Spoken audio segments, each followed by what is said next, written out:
Today is July 17th, 2025, and just so happens to be the 50th anniversary of the Apollo Soyuz Test Project, which, for me, next to the Apollo 11 moon landing, is probably my favorite of the Apollo missions because its legacy is still felt today. So, even though this mission happened before my time, I wanted to get a little bit nostalgic today and look at some of the other proposals that were happening around the time that the Apollo Soyuz test project was being planned. I guess take a look at yesterday's tomorrow and compare that to the present that we have. On July 20th, it'll have been 56 years since the Apollo 11 mission touched down on the moon. But in April of 1970, 55 years ago, was the Apollo 13 mission. The whole Apollo 13 scenario kind of re-brought up this whole idea of doing international space rescue missions, and it was seriously considered.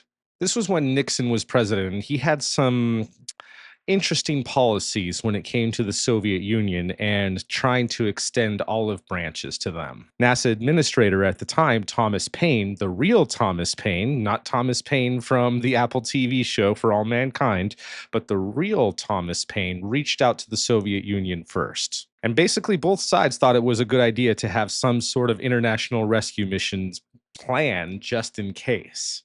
However, even if they had a capsule and a rocket that was ready to launch, their hardware was incompatible. So the first piece of this whole cooperation came down to compatible docking ports. So they did just that and got to work immediately in 1970 on some sort of compatible docking system. There were a lot of really interesting ideas that were proposed at the time. One of them was having a Soyuz capsule dock to the Skylab space station. Skylab was in the process of being built and would eventually launch in 1973. And they still would have needed some sort of docking adapter in order for the Soyuz to actually visit Skylab. Those ideas would grow in June of 1971 when the Soviets launched the Salyut 1 space station module for the very first time, the first space station module in history. And this got all kinds of ideas flowing, like Apollo visiting Salyut. And just like with Soyuz, it would have needed some sort of docking adapter to actually reach Salyut. There was just one problem. Salyut 1 at the time only had a single docking port, so it was immediately abandoned as a viable plan, as their two docking port version wouldn't debut until several years later. Despite that, there was still a proposal to dock the Salyut space station module to Skylab. Well, not the Skylab that we launched into space, but Skylab B, its twin that is its backup that's in the Smithsonian today. That is not a mock-up, that is a real space station module that we built just in case there was any problems with the original Skylab, and that would be its replacement. That Skylab have 4 docking ports so that the Salyut module could be docked to it, and then both Soyuz and Apollo could visit, and they would be able to do crew rotations and have what they called at the time the International Skylab in the 70s. Surprisingly, the Soviets were actually pretty receptive to these ideas, but none of this could happen until we had some sort of compatible docking port first. So the plan was simplified into what we now know of as the Apollo Soyuz Test Project, where just the Apollo capsule and the Soyuz capsule would dock together with a interstage adapter in between them. So by 1971, to accomplish this mission and prove the technical feasibility of being able to dock to each other's spacecraft and conduct a international space rescue mission if the need ever arose, the Apollo capsule, its rocket, and that docking adapter were all committed for this mission.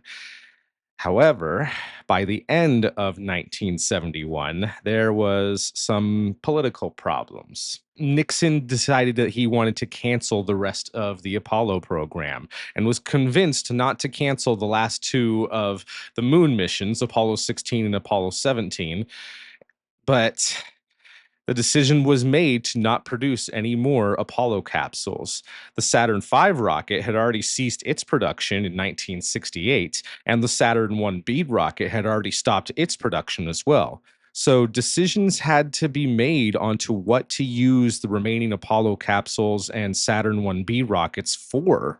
Skylab was still approved and was launched in 1973 and only had 3 Apollo crew missions that visited the space station, all of which happened in 1973. The last mission went in November and returned in February of 1974. And there was only 2 Apollo capsules left at that point.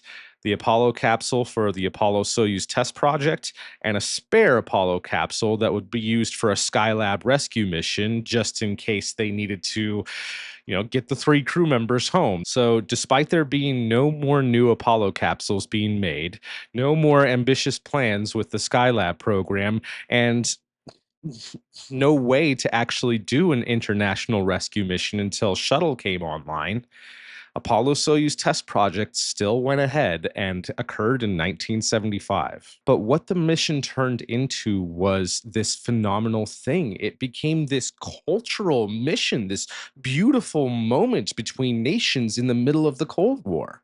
I feel like the seed of international cooperation had been planted earlier in 1963 when John F. Kennedy himself proposed to Nikita Khrushchev to go to the moon together. That seed, though, took root with the Apollo Soyuz Test Project.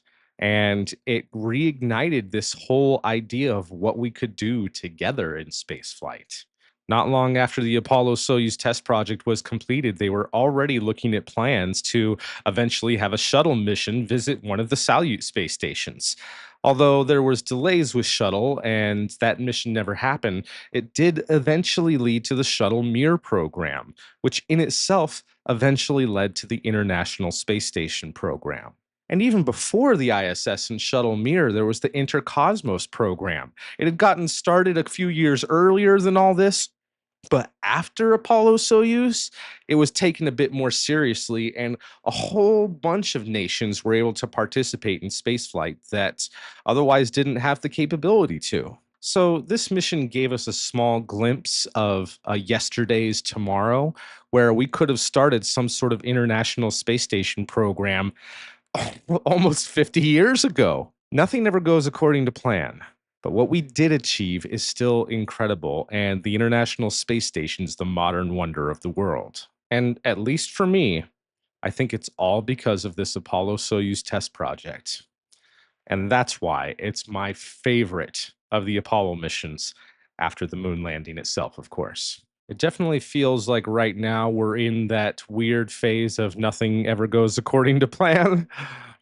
But there's still lots of ambitious programs that are happening right now and projects that are leading towards eventually some moon bases.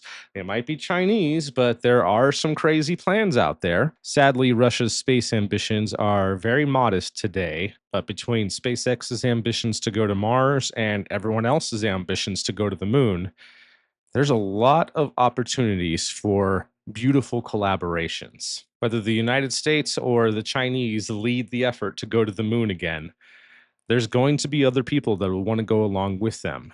The European Space Agency is going to go with either one, and that probably goes for the case of India as well, although it'd probably take a little bit of a diplomatic miracle for India and China to cooperate, just like it would for the United States and China to cooperate. Either way, humanity isn't done, and we're still going to accomplish some amazing things in space. It certainly isn't going to go according to plan, but what we will achieve is going to be something incredible. In any case, I just wanted to wax nostalgic a little bit today on the anniversary of the Apollo Soyuz Test Project. Give this a like if you enjoyed this, subscribe if you haven't already, and hit the bell so that you're notified whenever we upload a new video. I'd like to get your guys' opinions. What do you think would have the same sort of impact today? Would it be a mission like that with China? Is there anything that Russia could ever do politically to redeem themselves? Is there a way that we could ever all work together in space? And if not, is having a competition the way to actually get all of humanity to the next phase of our development? So yeah, what do you think? Do we need another Apollo Soyuz test project type of moment in the modern day, or do we need to have another space race and compete with each other to have technological progress happen faster? Let me know in the comments. Thank you very much for watching. My name is SpaceMike, and until the next time I see you guys, keep moving onwards and upwards, and don't forget, ad Astra. to the stars.